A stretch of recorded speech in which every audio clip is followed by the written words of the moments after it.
and I am a commissioner on the Wakefield Human Rights Commission, and this is Heidi Hoffman of the Metro North Advisory Committee. And we would like to welcome you all to this evening's program, The State of Hate in Massachusetts, and how your community can come together to respond.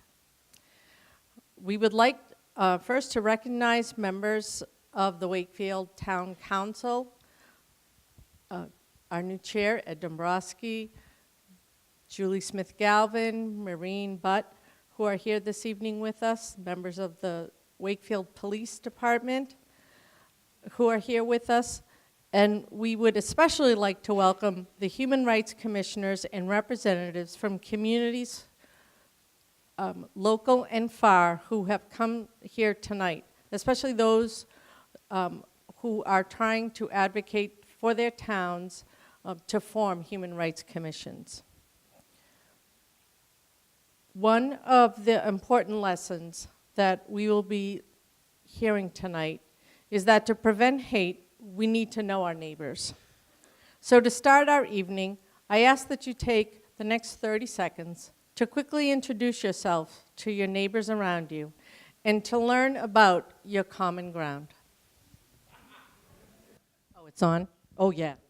Sorry, I forgot to mention earlier that our town councilors, Ann Santos and Jonathan Chines, are also here this evening, and we want to thank them for supporting the work that the Human Rights Commission do.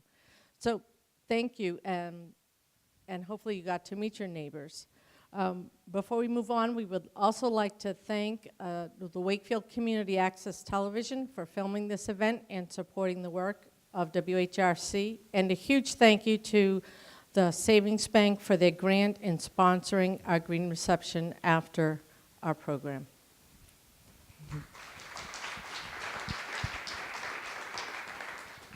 Good evening. I'm Heidi Hoffman, and I am the chair of the ADL Metro North Advisory Committee.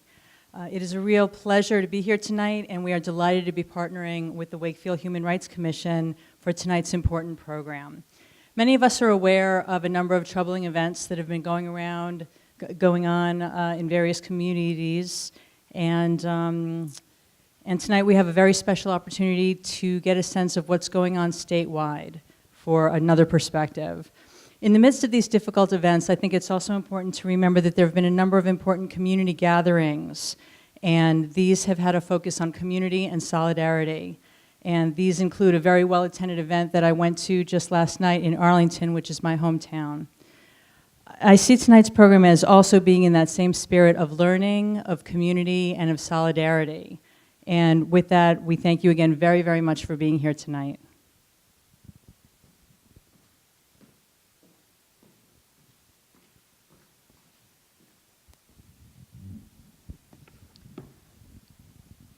It is with pleasure that I introduce our first speaker, Chief Rick Smith. Ready? Yeah. Chief Rick Smith began his career in 1974 as a summer officer in Oak Bluffs Police Department. In 1977, he became a full-time officer and transferred to the Melrose Police Department in 1981. While with the Melrose Police, he worked his way through the ranks to the position of Chief of Police in 1998. And finally, in 2004, our chief was wisely appointed to Chief of the Wakefield Police Department. Chief Smith holds a bachelor's degree from the University of Massachusetts and a master's degree in criminal justice. He also holds certificates in leadership from Harvard University and Northeastern University. In his free time, he also has become a graduate of the 176th session of the FBI National Academy, the National Fire Academy, and the 41st Leads. Chief Smith is the past president for the FBI National Academy Association in New England.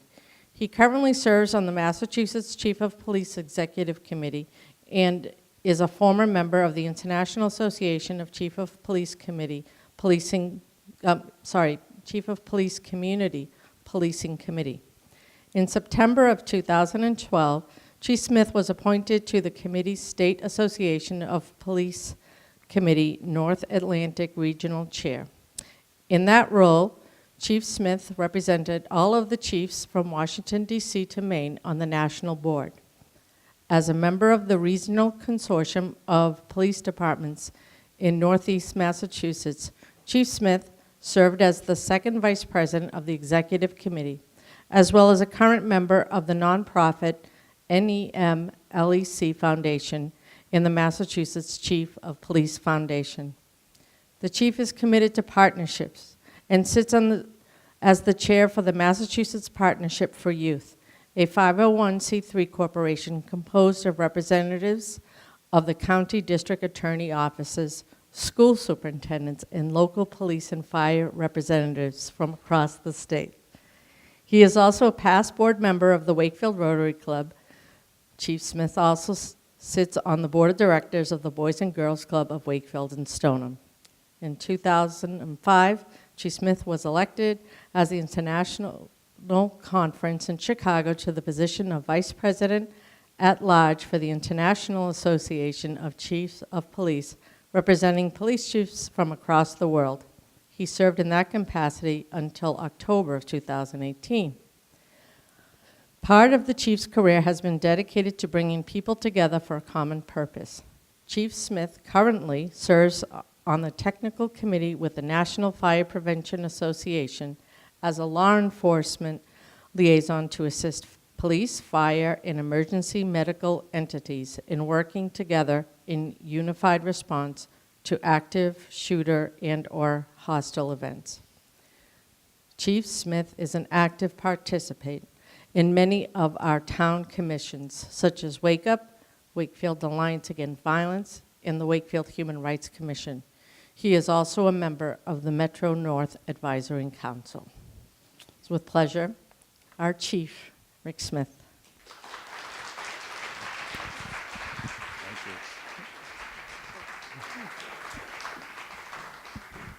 Thank you, Pina. Many of you probably heard me say this before, but my mother wrote that, Pina, and thank you. Thank you, everybody, and thank you for the kind words, Pina. Good evening, thank you. Thank you to everybody for being here tonight. We're fortunate enough tonight to have with us Robert Trestan and Heidi Hoffman from the ADL, who will be sharing some thoughts and information on the state of hate in Massachusetts. Thank you, Robert, for your leadership and your commitment, as well as taking the time to come out here and be with us tonight. We really appreciate it. 2 years ago, I had great opportunity to travel to Israel with Robert, and Talia Ben Sasson Gordis, and 13 other law enforcement professionals to share in an educational week-long tour of Israel and to explore life, politics, and the culture of the Israeli people. While on that trip, there were discussions about hate, bias, discrimination, as well as terrorism and the history of those matters. Upon my return, that very night, I walked onto the Wakefield Common in the cold and rain for the third annual lighting of the menorah, celebrating the first night of Hanukkah. As I stood there next to Rabbi Greg, my good friend Rabbi Greg, and others, including our town leaders and members of our faith-based community, I thought to myself, we can do this better. We can make a difference. And if each one of us does our part, collectively, we, as a group of people, can make a difference. So let's fast forward to a few dates, and we'll start with October 27th, 2018 in Pittsburgh, Pennsylvania. 11 people were murdered at the Tree of Life Synagogue for one reason: hate. On June 12th, 2016, at the Pulse nightclub, 49 people were murdered for one reason: hate. On March 15th in 2019, Wellington, New Zealand, 50 people were murdered. 40 were injured for one reason: hate. As a result of these events, our community, the community of Wakefield and beyond, came together and we prayed and we reflected and we spoke of unity, we spoke of strength, and we remembered the victims. Just last week in Arlington and Needham, Massachusetts, 3 fires were set to area Shabbat houses. Why?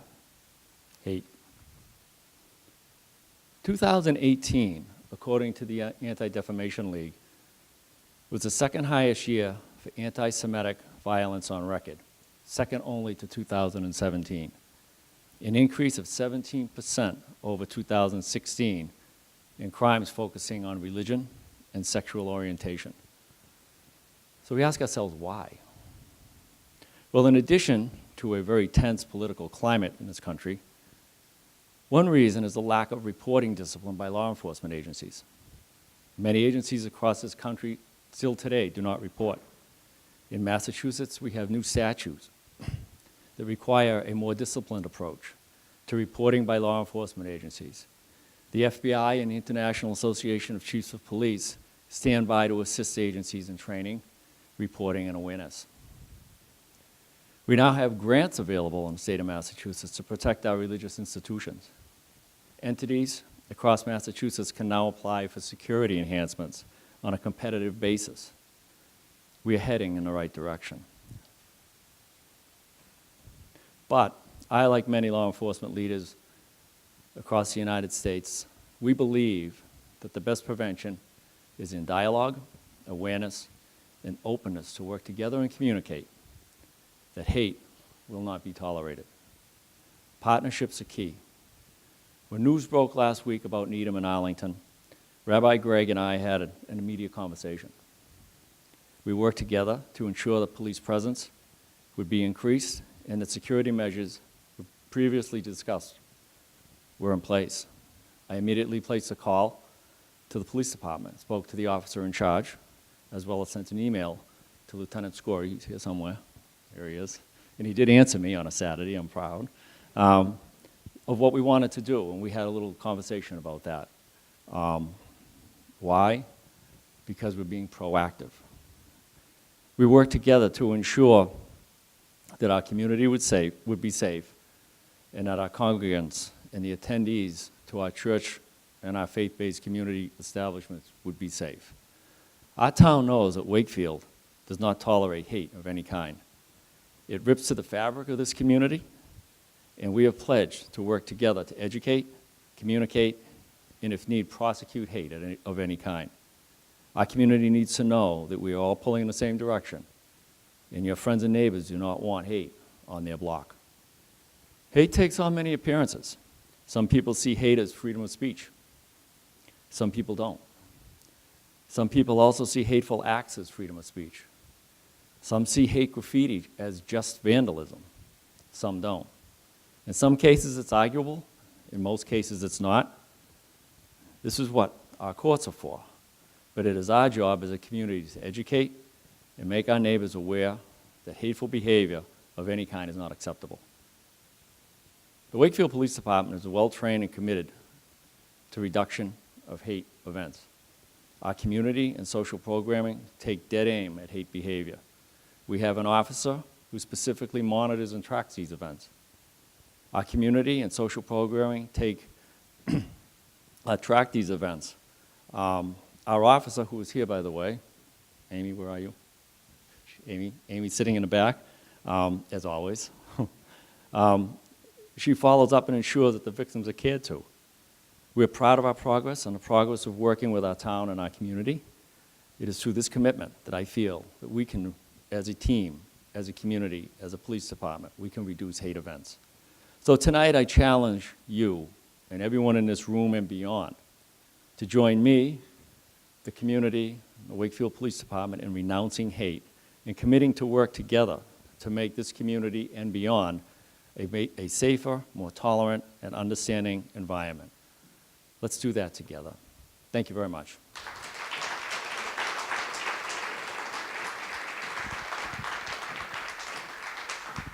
Don't go anywhere. Chief, stay right there. Before you leave the podium, just want to let folks know, those of you who don't, that the chief is retiring later this month. Chief, you've been a leader in establishing many advocacy groups in our town, and especially our Human Rights Commission. You've been a strong advocate for the importance of respecting all people Your presence, your honesty, your mentoring, your humor, and your genuineness will be greatly missed. So on behalf of our commission, I'd like to present you this certificate of recognition. This is awarded to Chief Richard Smith for his passion, dedication, leadership, perfect meeting attendance, and and enthusiasm to the cause of human rights for all of Wakefield and its neighbors. And it also says here, and these words are borrowed from Archbishop Desmond Tutu, it means a great deal to those who are oppressed to know that they are not alone. Never let anyone tell you that what you are doing is insignificant. Happy retirement. Thank you.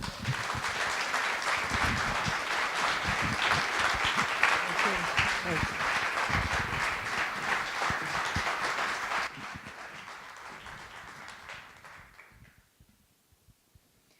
It's my pleasure to introduce Robert Trestan, the Regional Director of the Anti-Defamation League of New England. As a civil rights leader and attorney for more than 25 years, Robert has prioritized developing community partnerships and initiatives that advocate for justice, equity, and fair treatment for everyone. Previously, he served as ADL's Northeast Civil Rights Council for 8 years, where he led the League's cyber hate response team and played a leadership role in consulting and collaborating with internet industry executives in Silicon Valley. Locally, he led a statewide coalition that was responsible for drafting one of the most comprehensive anti-bullying laws in the country. Robert currently serves on the Massachusetts Hate Crimes Task Force, advising Governor Baker on ways to combat crimes in the Commonwealth. Robert Trestan.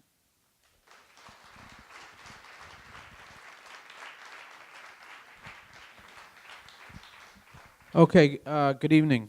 I almost said good morning, actually. There's a lot of bright lights. I'm going to talk, show some slides, but I'm not going to perform. I do want to just start by saying two things.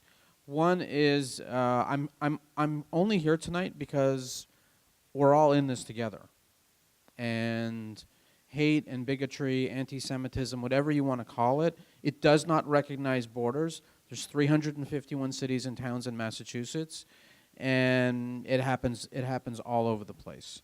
And so I'm impacted because I'm a resident of Massachusetts. This is also the work that I'm very committed to, but we are all in this together, and it just doesn't matter where you live. It doesn't matter who you are. It doesn't matter. None of that matters. If you're here, you're impacted, and that means we all have a responsibility. The second thing before I get into the presentation is I do just want to give a particular thank you to Chief Smith and the Wakefield PD. And I want to say it in the context of that there are a lot of things that are happening in different communities.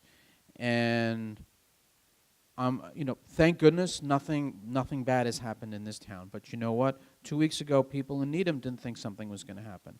And people in Arlington weren't thinking about, a synagogue being set on fire either. And so I don't want anything bad to happen to any of the places where we live, particularly in Wakefield.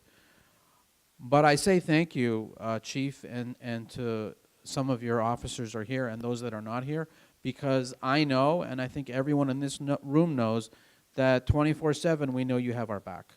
Because when we go to sleep tonight, there are going to be people who are going to be staying up and risking everything to ensure that we are safe.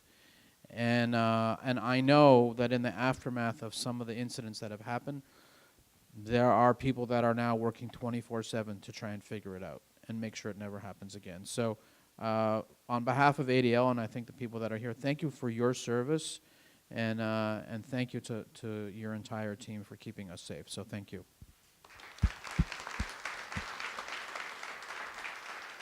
All right, so I'm gonna walk around a little bit because the lights are. I kind of need sunglasses. I want to talk. I just want to talk a little bit about ADL just to get us off the bat, and then talk a little bit about hate. What are hate crimes? What are hate incidents? I think it's important for all of us to sort of get a little bit of base knowledge, differentiating between hate crimes and hate incidents. And I'll show you some slides about some current stuff. You could interrupt me. So I'd rather not like wait to the end and rush through questions. So if you have a thought when you see something and you want to ask a question, you want to talk about something, then raise your hand and let's just do it. I like to have discussions where nothing is off the table. So if it's a question that I don't know the answer to, I'll just tell you I don't know the answer. If it's like something that it's just too complicated for a group discussion, we may just have to move on. But please don't feel shy about asking or talking or whatever I show you or whatever you think in your head. You should raise your hand. And group discussion is important. When we're talking about these issues, we actually need to talk about it. We should not just be like either being defensive or shut down. We should be talking about it because it's a way for all of us to learn together. I want to just start briefly. ADL, which is where I work and have been for 15 years. The ADL, the Anti-Defamation League, was founded in 1913. So it's older than any person in the room. It was founded in Chicago. I will tell you just, and our mission is unchanged: stop the defamation of the Jewish people and secure justice and fair treatment for everyone. So it's a very broad mission, and it means we're engaged in a whole host of different types of work. And I'll talk about it super quick. But I want to just start with one quick story that happened in 1913 around the founding of ADL, which was the story around Leo Frank. Does anyone know who Leo Frank was? Yeah, so do you want to just quick, who was Leo Frank? Georgia.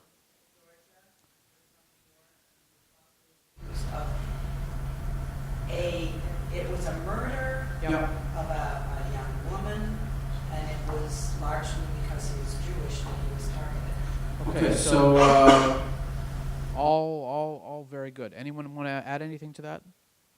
Okay, great. If I was giving out like stars, I'd give you a star. Yeah. A lot of bias attitudes and claims, and he was subsequently convicted, and he was lynched ultimately. Ultimately, yeah. So actually, between the two of you, you got the whole story. I'll tell it really in like 2 minutes. So Leo Frank was originally from New York. He was a Jewish businessman from New York. He married someone from Georgia and moved down. The family of the woman whom he married, they had a pencil factory. They brought him down to run the pencil factory. Labor laws at the time were very different, so teenagers worked in the factory. And Mary Fagan, who was 13 years old, was in the pencil factory, and back then people got paid, in cash, no checks. And she came into the factory to get paid, and Leo Frank paid her, and she was later found sexually assaulted and murdered in the basement of the pencil factory. There was a maintenance worker at the time who was present and was one of the first police, one of the people the police questioned. The story went very quickly. They pointed to Leo Frank, one, because he was a northerner, and they didn't like him, and two, because he was Jewish.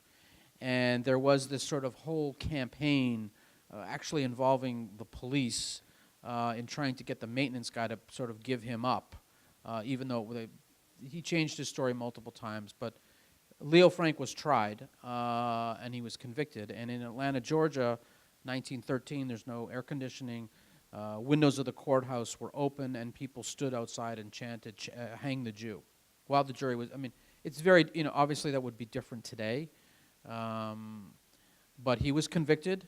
He was sentenced to be executed. And people knew that stuff was wrong with this trial. The governor commuted his sentence to life. He commuted the death sentence to life in prison. And riots actually imagine this, like riots broke out in Atlanta when the governor commuted a death sentence to life in prison. And Leo Frank was sent off to a prison, and a sort of orchestrated mob, it was a mob, but actually there were judges and police and corrections people involved. Usually people are trying to break out of prison. They actually broke into the prison, took Leo Frank out, and they brought him to the town where Mary Fagan was from, and they lynched him. And that you can see this is just the headline from the Atlanta Constitution at the time when the mob takes Frank from jail. And this incident sort of launched two organizations. One was the Anti-Defamation League, and the ADL's founders in Chicago saw this and sort of remarked that they really needed to form an organization to deal with this kind of hatred. And it's one of the reasons why we have this two-pronged mission. Does anyone know what the other organization was that got a big sort of boost of fuel at this time? It was not the ACLU and it was not the Southern Law. It was the KKK.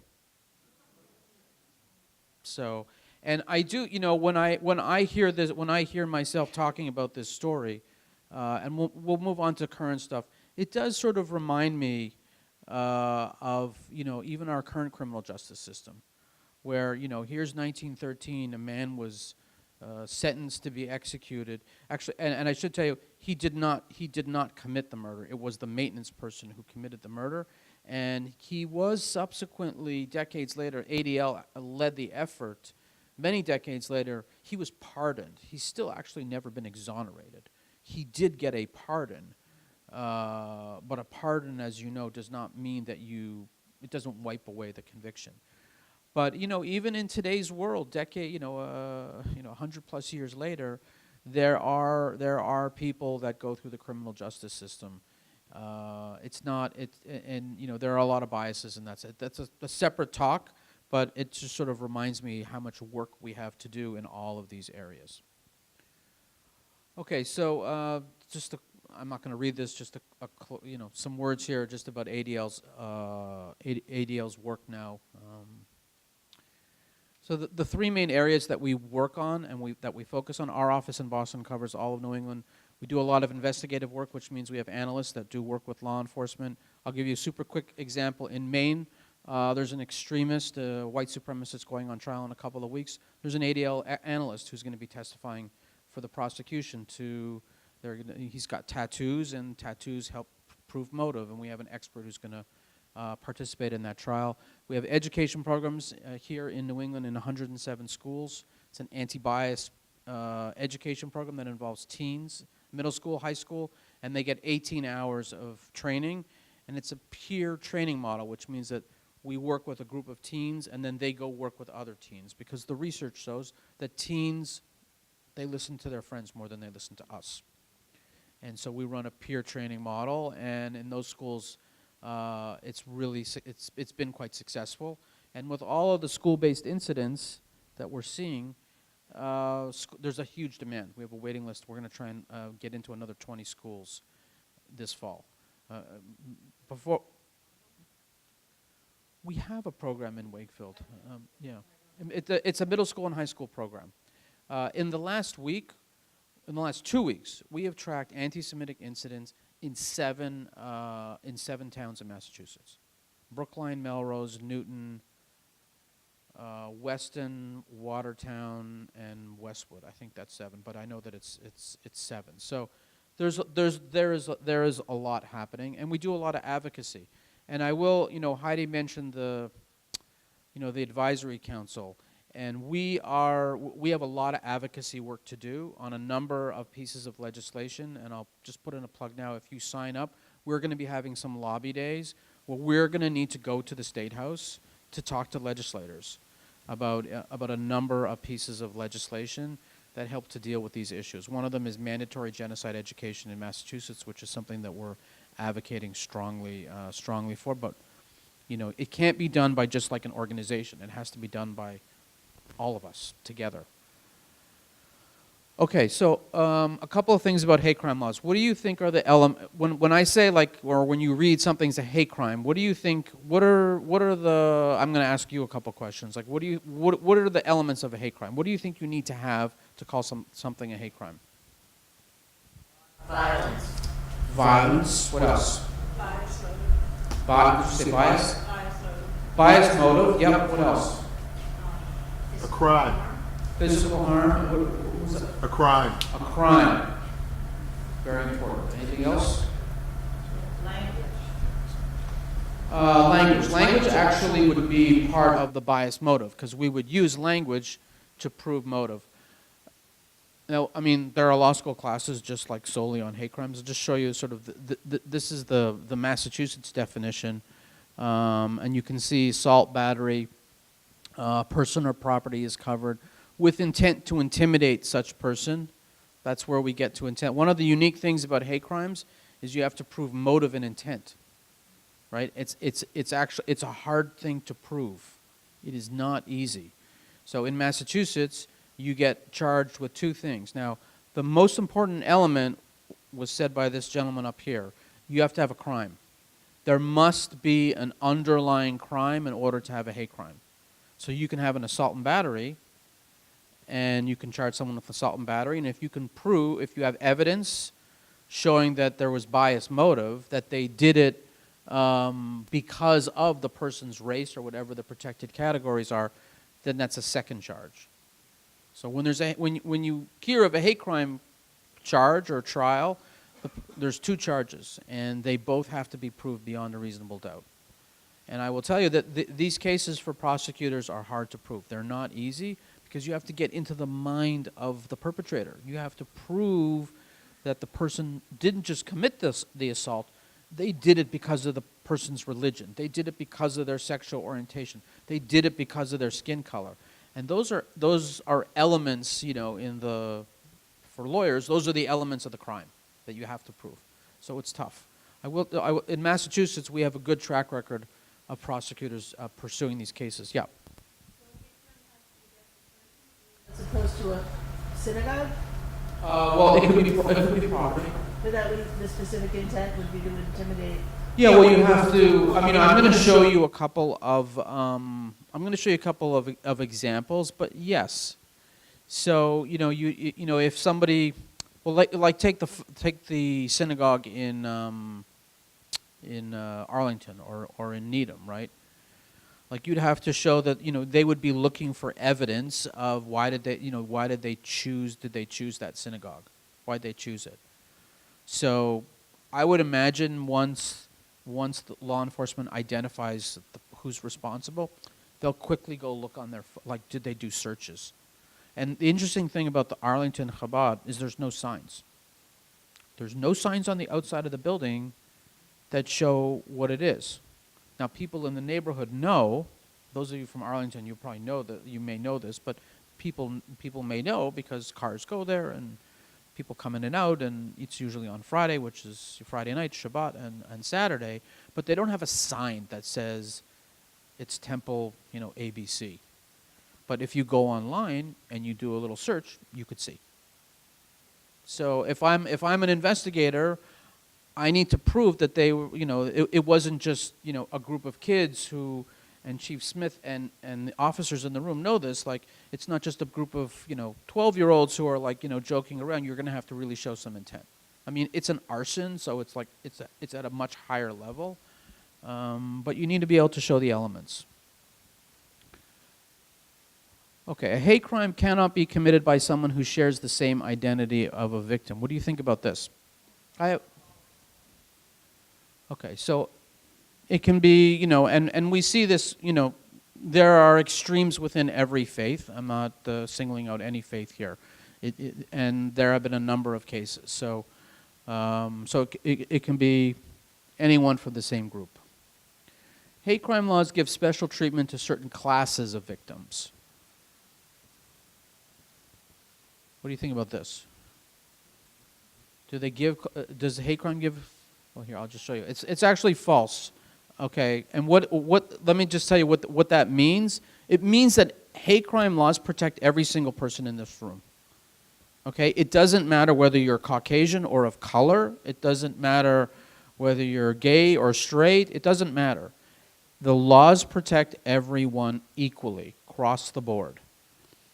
If you looked at the breakdown of hate crime statistics based upon race, you'll see that there's a percentage of hate crimes that are prosecuted in this country where the victim is white. It's not as many as people of color, I can tell you that for sure, but there are definitely, anyone can be protected, and anyone can be targeted for who they are, whether you're white, black, or whatever your faith may be. And there are regrettably lots of examples of all of it. So we're all protected equally. Hate crime laws criminalize speech or thought. Okay, hate crime laws do not criminalize speech or thought, and speech alone does not constitute a hate crime. Now, this comes up a lot. And it can be really, this can be challenging. So, someone saying something, rude, offensive, epithets to people on the street, sometimes, and some of you in the room know, you get the call. And sometimes there's really not much you can do. If it doesn't rise to the level of a threat, it doesn't rise to the level of putting someone in fear for their safety or their family's safety. But when people act in particular ways, they act out on their hatred and they target people, the Supreme Court has said then it is not protected.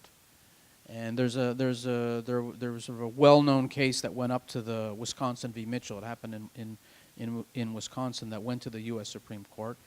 And I'll tell you very quickly, the interesting thing about that case is the defendants were actually African American and the victim was white.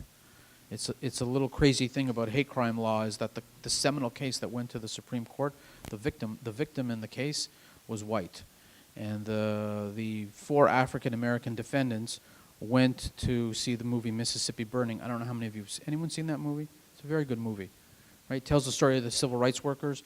There's a particular, they had gone to see the movie, they came out of the movie and they were sort of pumped up, right? And if you watch the movie, it's disturbing, it's ugly.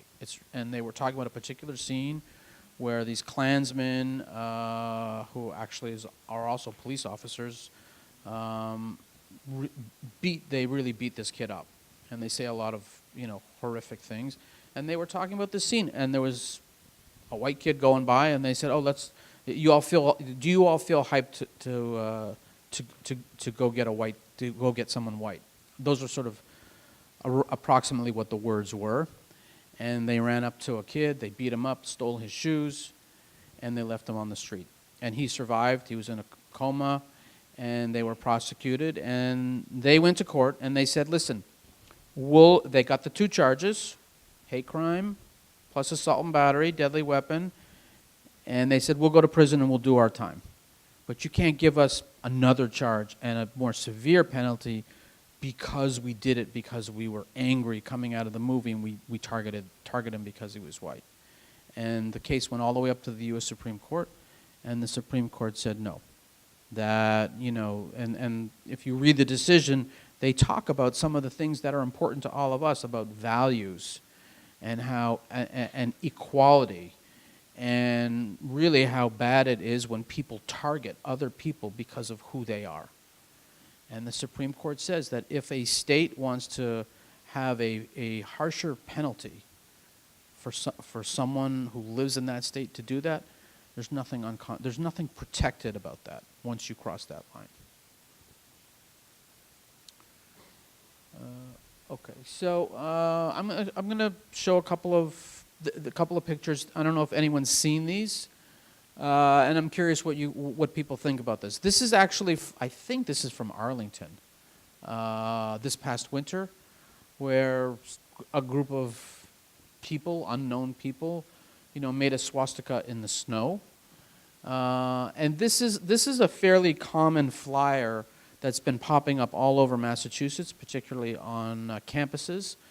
And it looks a little innocuous. Keep America American, which, I don't know, doesn't sound that bad, but I will tell you that if you look at the website, the "they are criminals" is not good, but if you look at the website, it's a neo-Nazi website that spews a lot of hatred towards people of color, Jews, pretty much anyone there. What do you think about these? Are these hate crimes? What about the swastika in the snow? Is that a hate crime? Where is it? It was in a park. You can see there's the river is behind there. It's in a public space.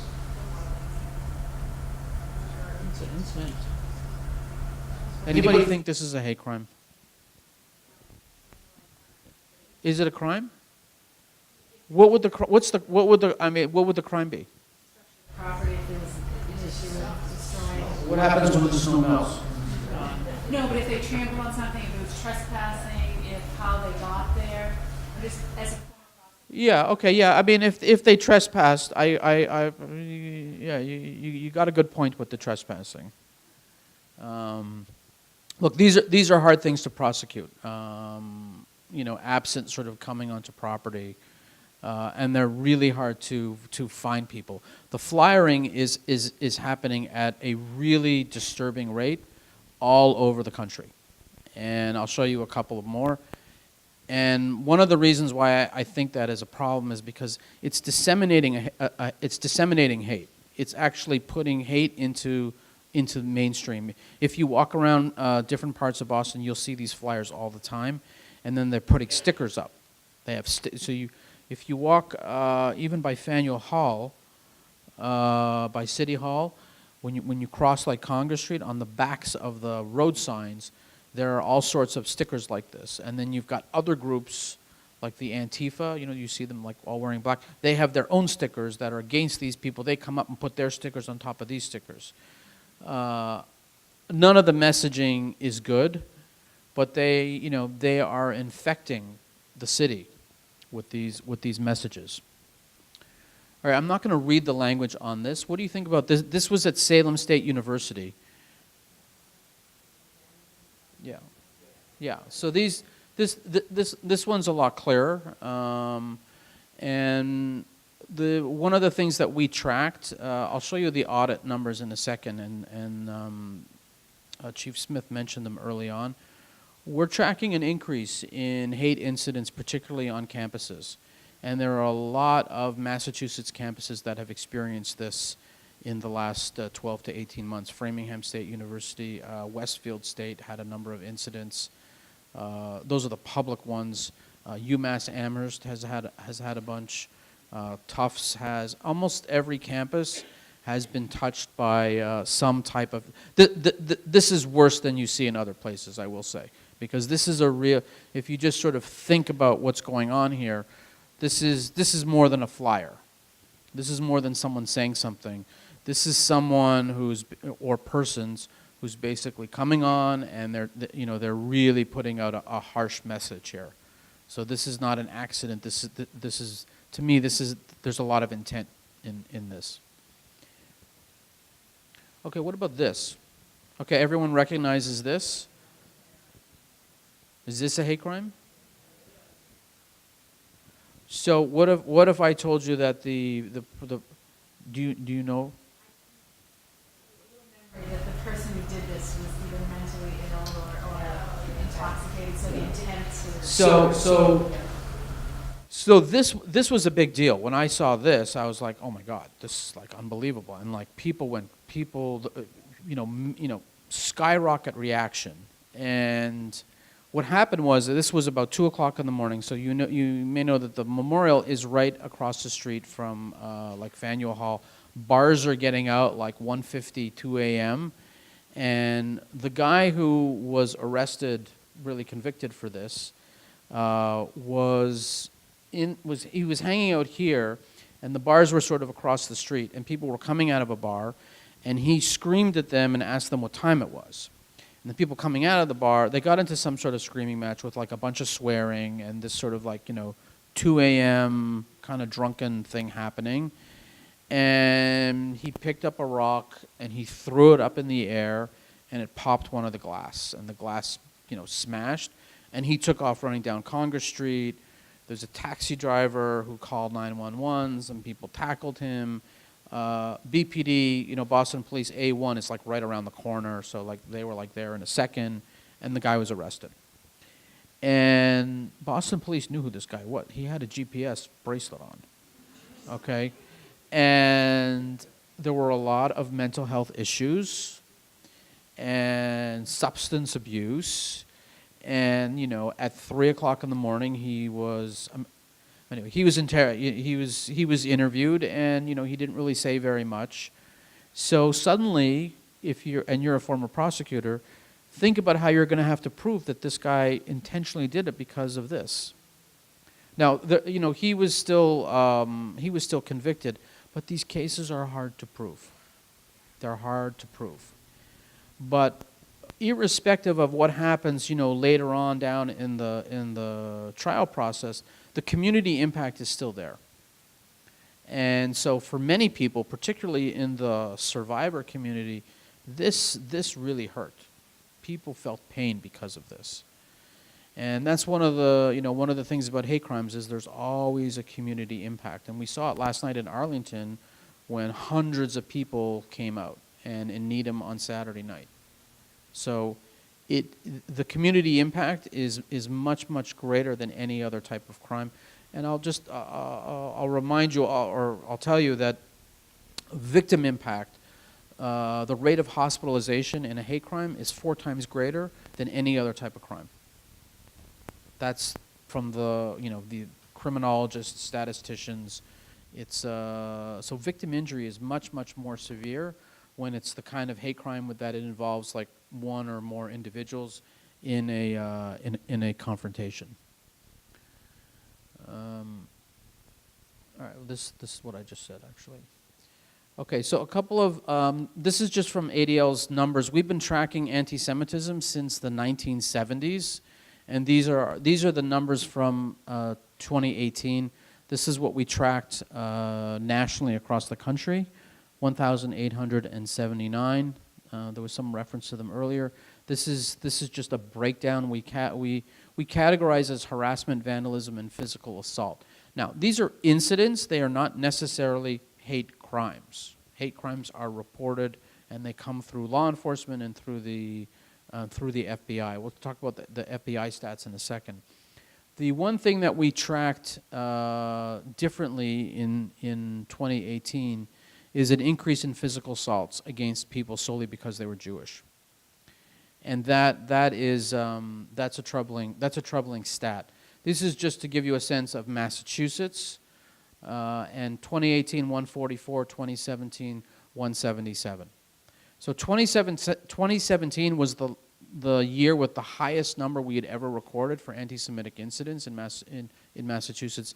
If you look at the prior years, you'll see they're in like the 50, the 60 range. So we had a 19% drop from 17 to 18, but 144 is still like a very high number. It is still a very high number. We tracked statewide fourth highest in the country in terms of reporting anti-Semitic incidents. Now, I will say that the numbers, you take the numbers, there are different perspectives to looking at numbers, and I think that is important. The numbers reflect what people report, and we live in a state that has high reporting. Even if you looked at the FBI hate crime stats, Massachusetts has a high number of hate crimes reported. The city of Boston, the city of Boston population is it's under 1 million. It's probably like 800,000 or something. It's not like in the city limits that Boston police are responsible for. It's not like New York City. But we traditionally have a high number for like our sort of, population size, a high number of hate crimes that are reported. One of the reasons is Boston Police has the oldest civil rights unit of any police department in the country. They have the first civil rights unit in any police department in America was in Boston.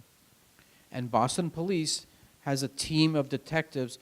All they do are hate crimes and civil rights. They don't do anything else. And so we live in an area where the population isn't afraid to call because they have faith in law enforcement. And they have confidence that prosecutors will prosecute.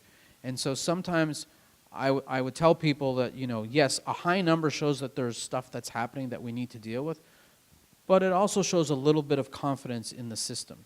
If you looked at the FBI stats for hate crimes, any kind of hate crime, for like Alabama, Mississippi, some of these southern states, you'd see 1, 2, 3, like the numbers don't add up. They don't add up. The numbers aren't even there to add anything up. And to me, that's a real red flag. The FBI numbers were around 6,000 for 2017. We don't actually have 2018 data because of the way that they do the stats. They don't release 2018 data. They won't release it till the week before Thanksgiving. It's a little crazy, but they're not doing it accurately. But the Bureau of Justice Statistics, which is run by the Department of Justice in Virginia, which does crime stats for like any kind of crime you can imagine, their estimates are that hate crimes in the country per year are 150,000 plus. So, and that's coming from DOJ. That's not any organization. That's from the government, right? It's from the Justice Department. So hate crimes they're underreported. They are just underreported. But we did see there was a spike in 2017, and we'll see what the 2018 numbers are this fall. This is just another little breakdown here. You can see Massachusetts the last couple of years. I mean, we saw an increase. We had 3 assaults that were reported in Massachusetts against people solely because they were Jewish, which is consistent with an increase in assaults that's going around the country. And I would tell you that what we're seeing in Arlington and Needham is consistent with that, right? It's an escalation, and I think an escalation is a red flag. It's a cause for concern. And one of the reasons I think you start to see this kind of escalation is when hate messages seep into the mainstream and just become normal, people start to act out on it. And I don't think we should be taking like any school-based incident lightly, because then we're making ourselves and our communities numb to it. And we need to stop it now and take a stand early. This is just a slide out. The Tree of Life Synagogue in Pittsburgh was the largest single attack on Jews in American history, and consistent with this sort of escalation that we saw in 2018, carrying over to the recent attack in Poway in California. And one of the interesting things that this is like in the last, probably more the last 6 to 8 weeks. The people that went into these houses of worship and killed people, there's an interconnection. So the man who went into the synagogue in California, how he was inspired by the person who did the mosque shooting in New Zealand. He read the manifesto. I mean, it's whatever. It's in the court process now, but I don't think there's any doubt that he was inspired by this guy. So they're on two different continents. One is killing Muslims and one is killing Jews. But they have they didn't know one another, but they connected online, and that's one of the dangers I think that we face, is that the people who really want to do harm to us, and I would argue that it's every single person in this room, even though we're all different in one way or another, those people are sort of feeding off of one another, inspiring one another. And it's one of the reasons why we can't let this go. This is just a heat map. If you're interested in more, all of our incidents are on this heat map, which is on our website. This is just a blow-up of Massachusetts. And if you move your mouse on any one of these little cities or towns, you can actually get the information on whatever the incident is. So we're trying to put as much data online.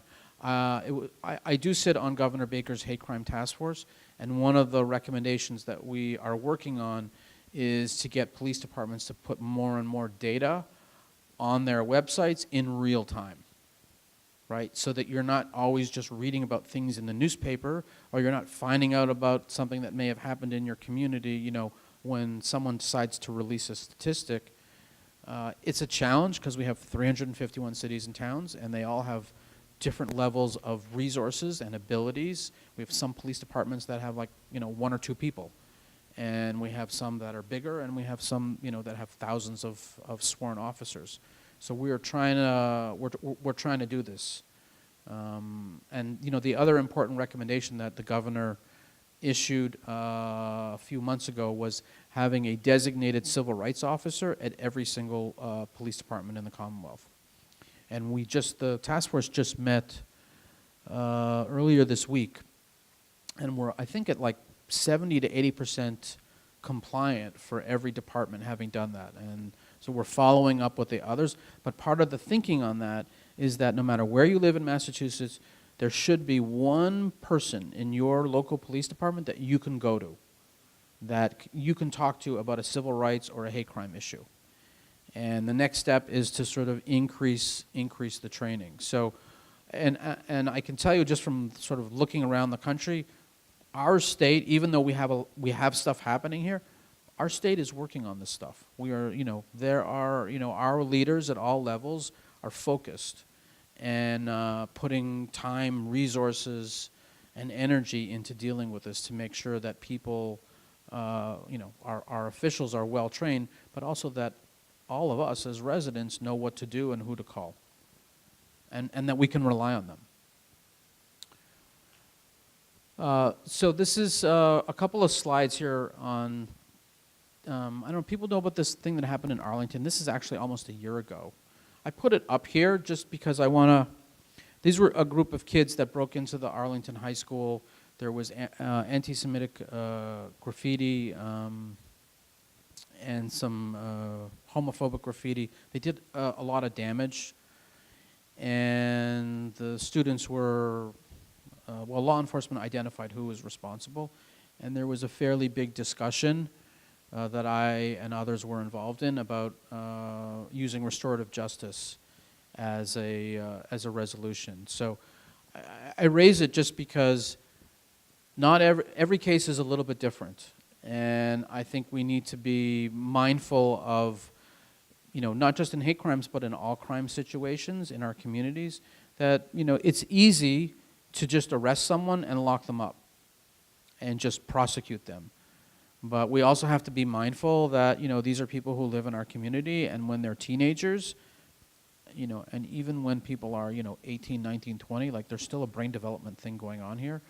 And not every case is, I'm not saying people shouldn't be prosecuted, but not every case means really putting a hate crime or a civil rights charge on someone's record. And in this case, there was a restorative justice process that the former Chief Ryan initiated, and that the district attorney and the schools were supportive, and it had a good outcome. Lexington Pride Group, and we had a meeting last week, and we were talking about how there's been some assaults against students who are gay and transgender in our town, and it's not being reported because the students aren't out to their families, so they're afraid to report it to the police because they're afraid what's going to happen. And so we talked about ways that it could get reported without so they could still remain anonymous. It's a problem in town because then there's incidents happening that it's not going to get out to you. So they may want to talk to an LGBTQ organization that they may trust, that may be able to help them. And there might be, I don't know, I'm looking at you, but there might be someone in the Lexington PD that that might be able to at least help them. But to prosecute a case, you can't really be. It's hard to be anonymous when you have to prosecute a case. So those are really, I would say that is a hard issue. Schools deal with this issue also with students who are targeted just as students and who are not out at home. But trying to get them a trusted person that they can talk it through with, I think, is probably the best advice that I can give. Kids that come to her privately to report things, so let's just get a way to work with the police. Because it's a matter of safety, and you really you don't want to let it. It's important not to let it go on or escalate. So I'm happy to talk with you after. This is just really quickly. This is a crazy thing that happened in New Hampshire, where the teacher was actually giving these students an assignment that it was sort of a Civil War kind of assignment, and the students did a song about the KKK to the tune of Jingle Bells.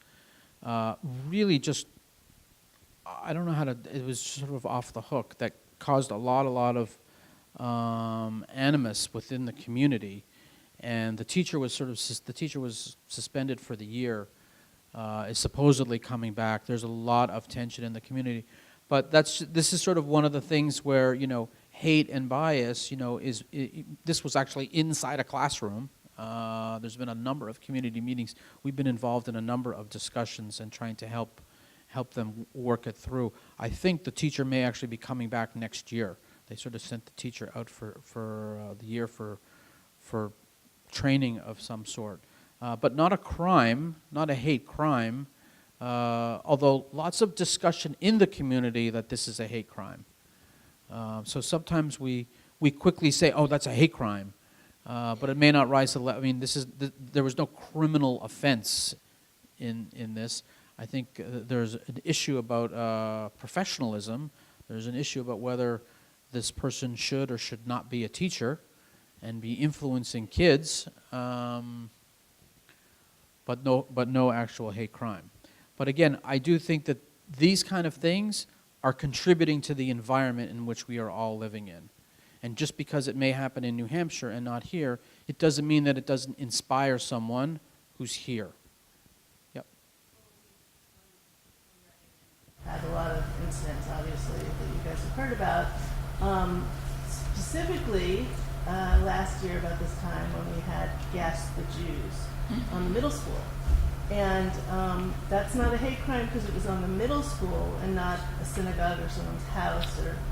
So that was, that's pretty strong hate speech, but it can't be a hate crime. But I think the FBI got involved in that. I'm not sure. The police department has been wonderful. We've been working very closely together, but that really rocked us. Actually, I have a slide here about that. Yeah, I mean, okay, because what happened was that they, we started getting more involved. That's me, Reading Grace Church. But we started getting more involved in trying to bring it out so that it's not just.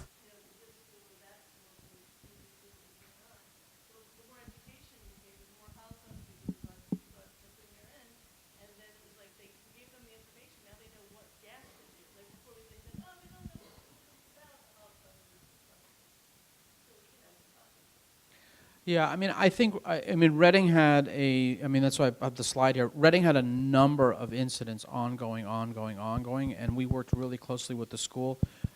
People were they were frustrated. I do think that Reading really came together, and in the same way that, sometimes people say, well, what can I do? Well, you know what you can do? You can actually, you can come out. You can not stay at home, and you can push and persevere and show resilience.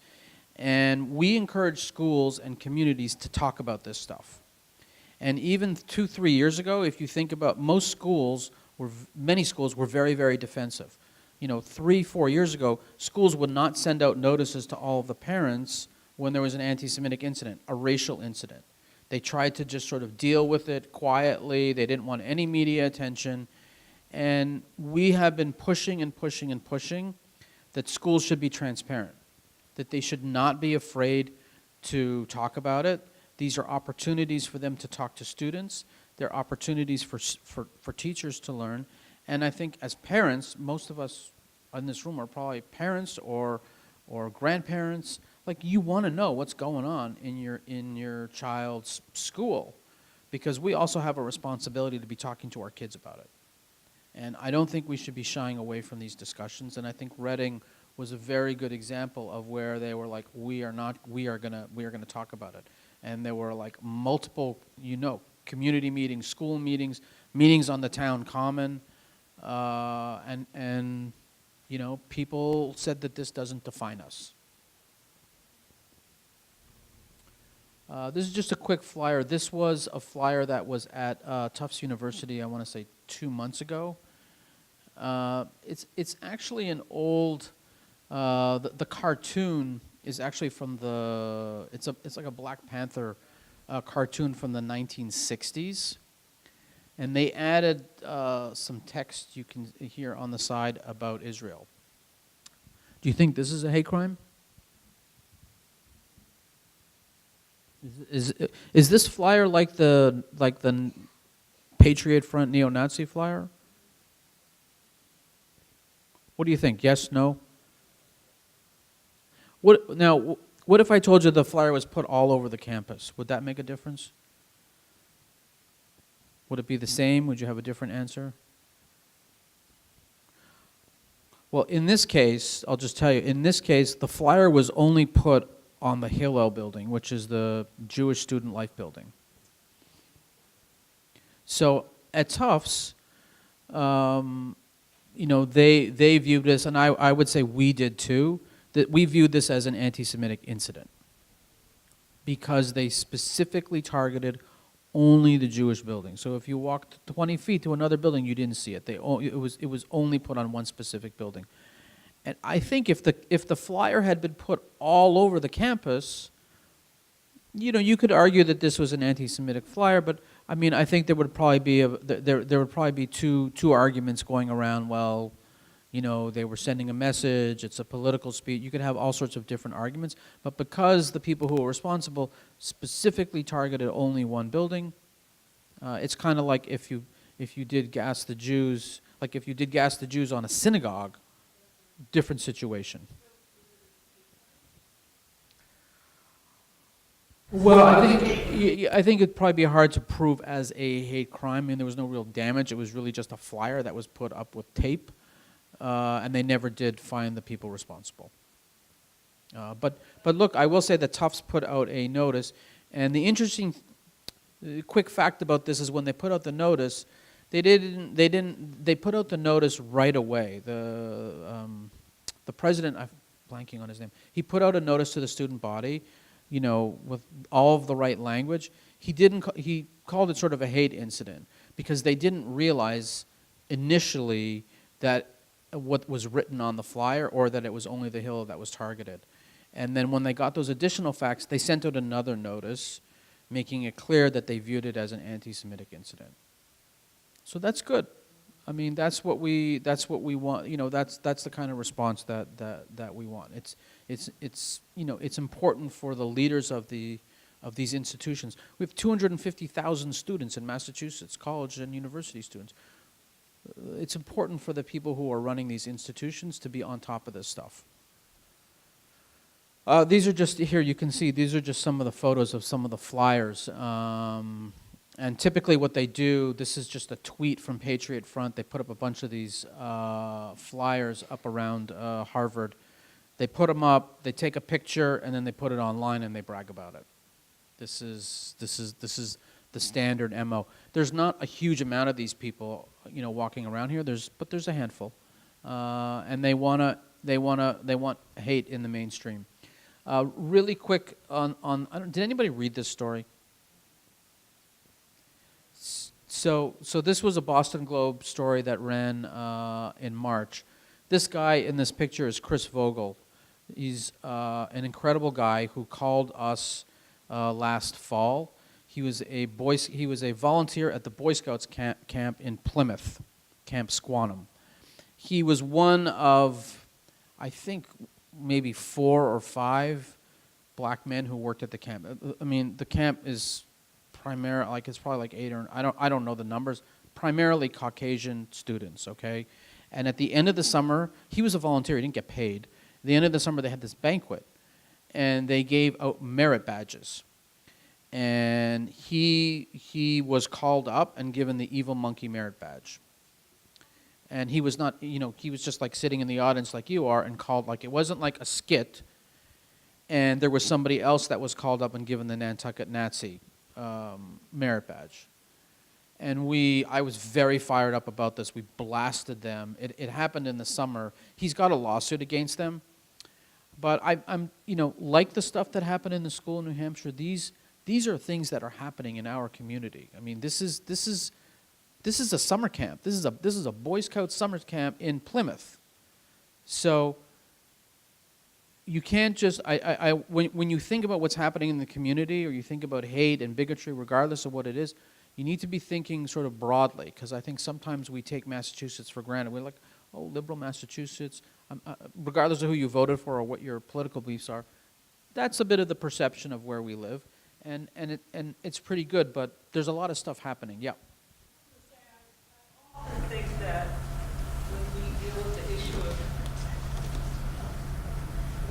issue of hate crimes and these types of incidents, that they're really merely symptoms of a greater disease.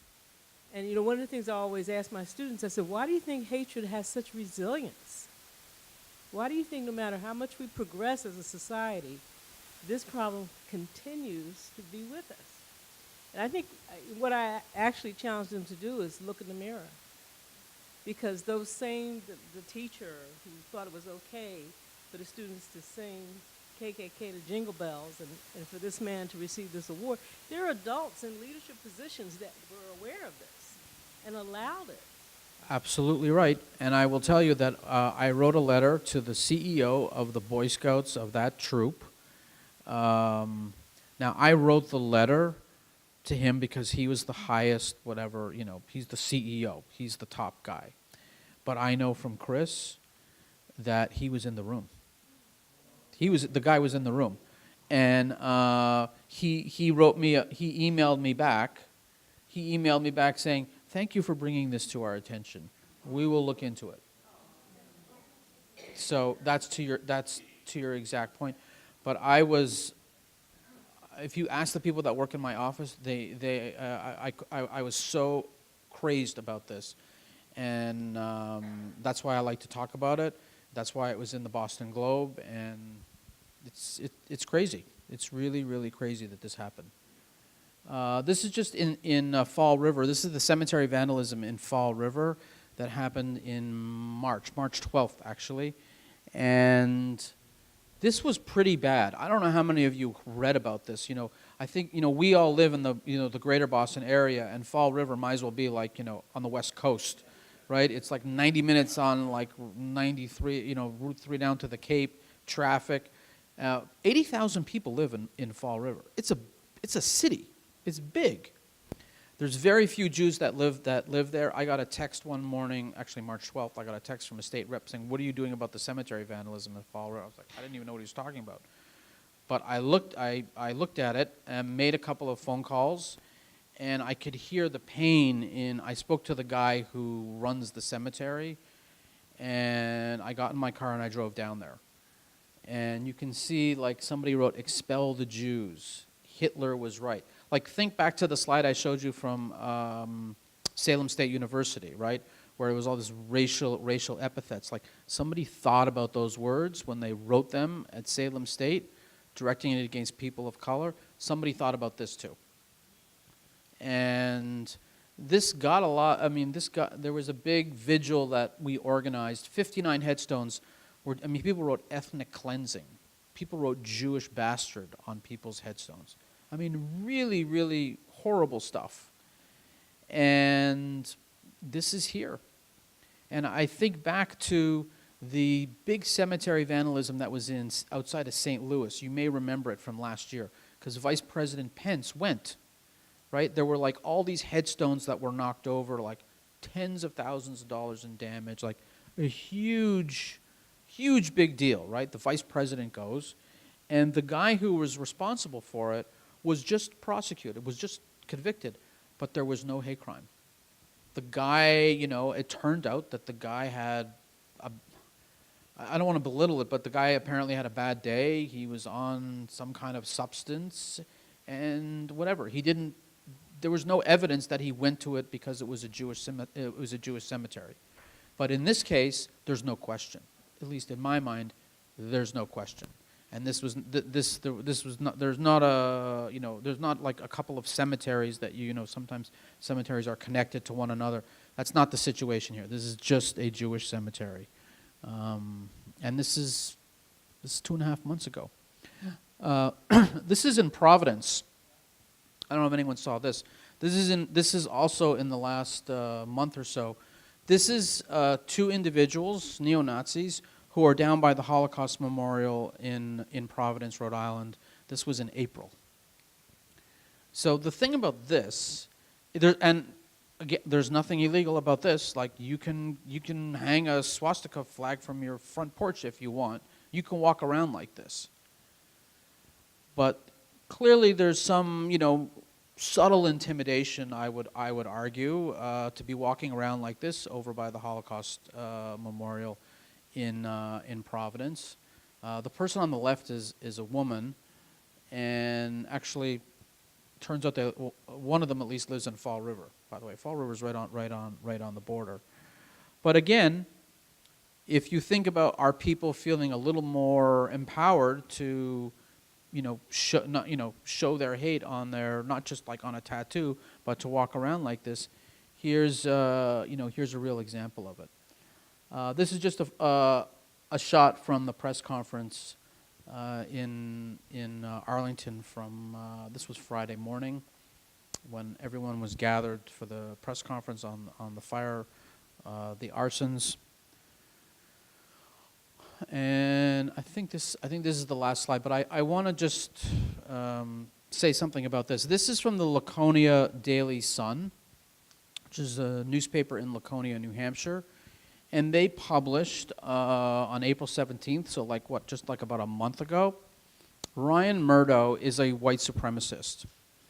And he's running for some little elected position in New Hampshire. And he got, he writes all the time. This paper is known for publishing like white supremacist, dribble. And they published this long letter. It's actually more like an op-ed denying that the Holocaust happened. This is, and this is what they published. And you know what? They don't have to do it. And I do think that when I think that newspapers and media outlets have a responsibility, but they certainly don't have to publish Holocaust denial. And we got into a discussion with them, and their response has been, well, we let the readers decide. And many, many readers did write letters in response to this, and they published those letters. But I think that when you publish a piece on arguing that the Holocaust didn't happen, they are really contributing to the environment in which we are living in. Because this guy, he may live in New Hampshire, but he's, this is gold. He's communicating with, a little world of people that none of us are involved in. And, is it come down to the point that, we're going to have a public discussion in a newspaper about whether the Holocaust did or did not happen? And so all of these things are big, big contributing factors to the environment in which we are living in. The other one is, you may have read last week, the Harvard Lampoon, which is the 140-year-old Harvard humor magazine, published a image of Anne Frank, in which I'm not going to show you, but it's a misogynist, sort of sexualized photograph of a person in a bikini, and they put Anne Frank's image over it, and there was, I don't remember the exact text, but on the bottom it said, another reason why the Holocaust sucked, or something to that effect. And what were the levels of review that happened? How many people looked at that and said, oh, it's okay to publish this, no problem? And I'm sure, I know that in the newspaper here they did have an internal discussion about it, and they made the decision to publish this guy's piece, and we're still pushing them to. I think they need to recognize that they don't have to, and it's bad for our society if this stuff, gets the credibility of being published in mainstream.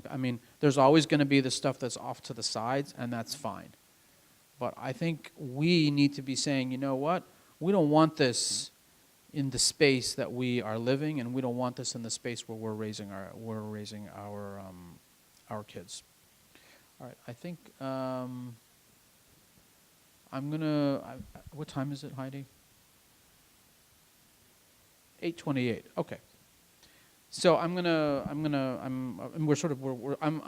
have a couple other slides on next steps, but I'm more interested in what people think. I will tell you that some of the next steps are getting engaged, and we need to be gathering and having these discussions, and people need to be having these discussions in big groups and small groups.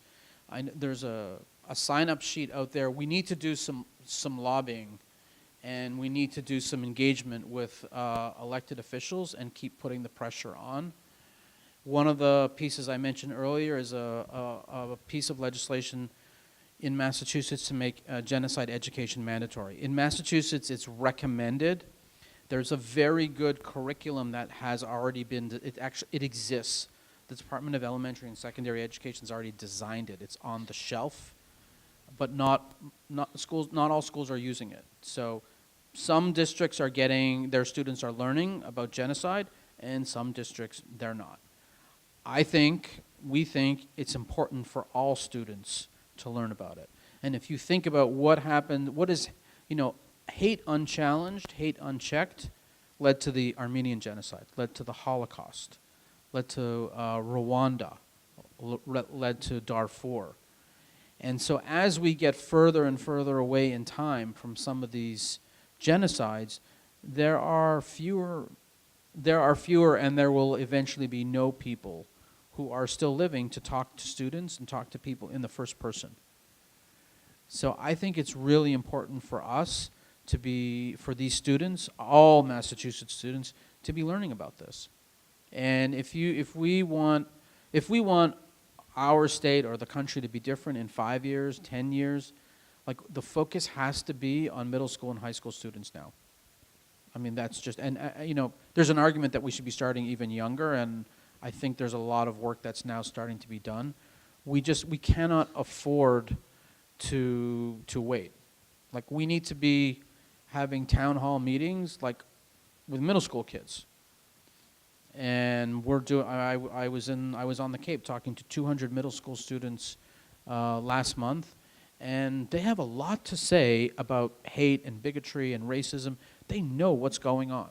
And I think as adults, we sometimes shy away from having those discussions with young people. And I think that one of the things that we all need to make a commitment to doing is doing more of it. Okay, now I'm sure it's 8:30. Does anyone have any other comments, suggestions? Yeah. Sorry, Jen, I'll take that.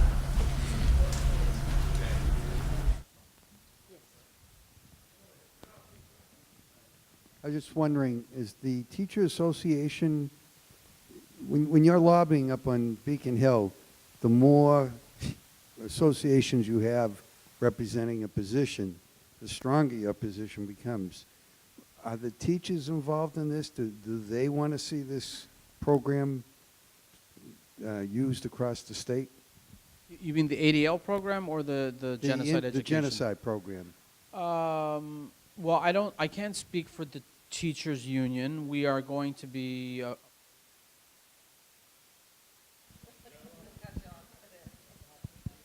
Hello. Okay, there we go. Listen, we're going to go to the teachers union and ask them to support it. We are meeting with we've actually already had some meetings with the School Committees Association. We're going to meet with the superintendents. Look, everyone should support this. I'll tell you, in Massachusetts, we have a 2-year legislative session, okay, civics, 2-year legislative session. Our current session, it just started in January. And all bills are filed in the first month of the 2-year session. You know how many bills get filed? 6,000. Okay, it's huge. He knows because there's a number of important bills that are for law enforcement that, every 2 years they're trying to get different things passed. That's a lot. We got 94 co-sponsors on this bill, which, if you do lobbying on Beacon Hill, that's pretty good. We have a majority in the House. We have a slight majority in the Senate, and I will tell you, it doesn't matter. It's bipartisan. We have both Republicans on Beacon Hill and Democrats on Beacon Hill who are supporting this. So I think we have some good momentum. I'm hoping the teachers are going to do it. It wouldn't surprise me if there's some pushback. Schools are under a lot of pressure, but you know what? I think this is important. And I think in the world that we live in, if we don't teach kids about how to deal with hate and bias, then we're dooming ourselves for the future. We really, really are. We have to teach kids about what's the impact. We can't just say you're in trouble if you do this. We need to teach them why. And we need to give them skills and confidence to stand up for themselves and stand up for the people next to them. I mean, that's the way we can really, have change. So I think it's important. I hope we're going to push really hard to get this done. Yeah. It happened. Is there an age bracket in there? I don't need that. The question is there an age bracket for offenders? So the typical, yeah, the typical hate crime offender, if you looked at FBI data, offender data, is typically a white male between 18 and 23, 24 years old. Yeah. I think that the education piece is important, but I think you make a mistake if you wait until junior high to talk about it, because when you got them in preschool and kindergarten, they're holding hands, they're playing well, they're getting along, and something happens from kindergarten to 7th grade, and you got to get them before they've already become those junior adults that they're going to be. I support the education, but if you wait till junior high, you've missed your window of opportunity, in my opinion. Okay, good point. No, I don't know. I'm glad you brought that up, because actually that was my question. It's more of a theoretical question, but I want to see what you thought. Do you believe that, I mean, we talked about hate crimes, and we've talked about it's been going on since probably recorded time. You know, we deal with this in every generation, and it seems to be all different age groups. Do you think it is primarily a nature thing where we tend to biologically put to an outgroup to attack, or is it a nurture thing, or is it both? And if it is nature, how do you combat that if it's in us? You remember at the beginning I said there were certain questions I might not know the answer to?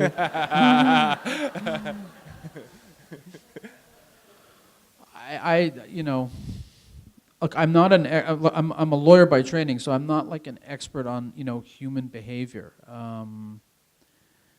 So, you know, I don't really know the answer to I don't really know the answer. What I do know is we have a problem. We have a problem. And, you know, look, I wasn't born, I'm actually not originally from this country, but this country has a deep, deep history of people hating each other and not treating people well. The country just, you know, from American history started out that way. And it's continued for not decades, but for centuries. And it's that's what the Civil War was about. So we have a long. This country has a long way to go. We just have a long way to go. We're not where we should be, and it's going to take work at every level to overcome it.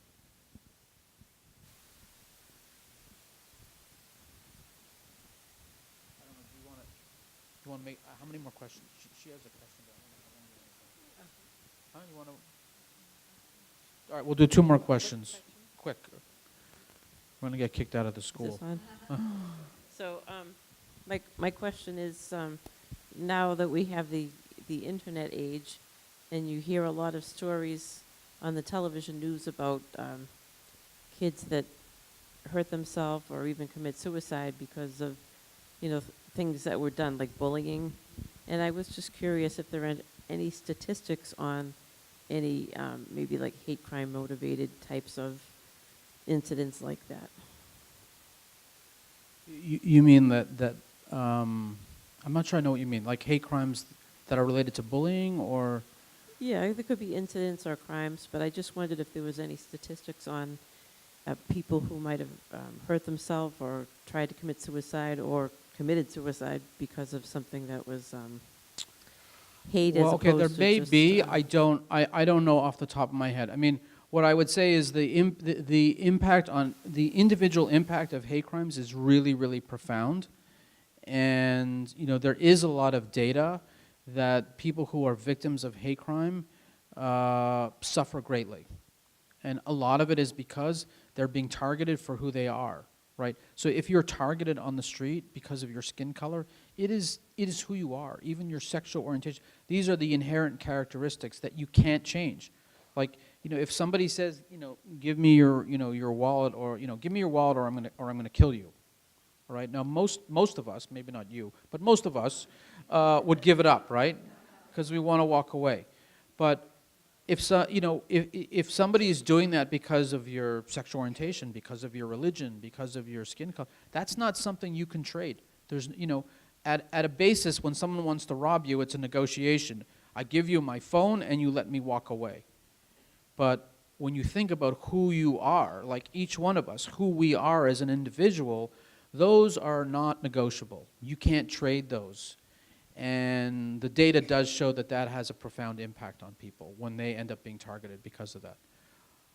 Okay, so that'll be, I think we'll do one more question and then...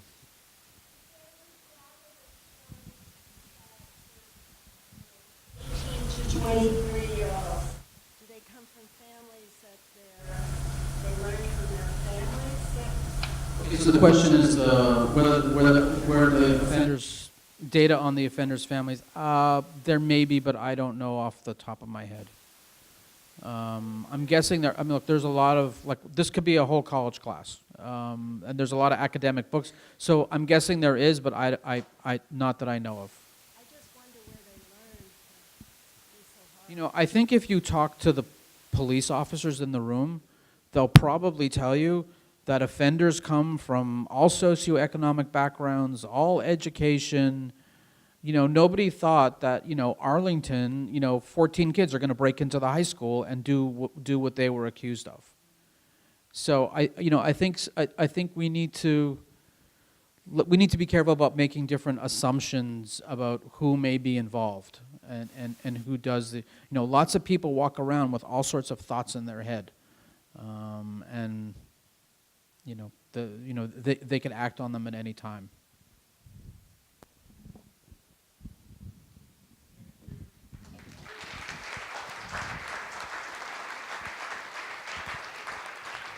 We'd very much like to thank all of you for coming this evening, and as well as thanking Robert and Chief Smith for their presentations. Please join us in continuing the discussion next door in our school cafeteria. And I'll just add that on the table where everyone signed in, there is a flyer that describes the ADL Metro North Advisory Committee, along with the contact information for a colleague in the office, Nora Cohen. And if you read that flyer and you're interested in getting involved with the committee, please do send a note to that contact person with your contact information, and we'll continue the conversation that way as well. Thank you all again so very much for coming out tonight.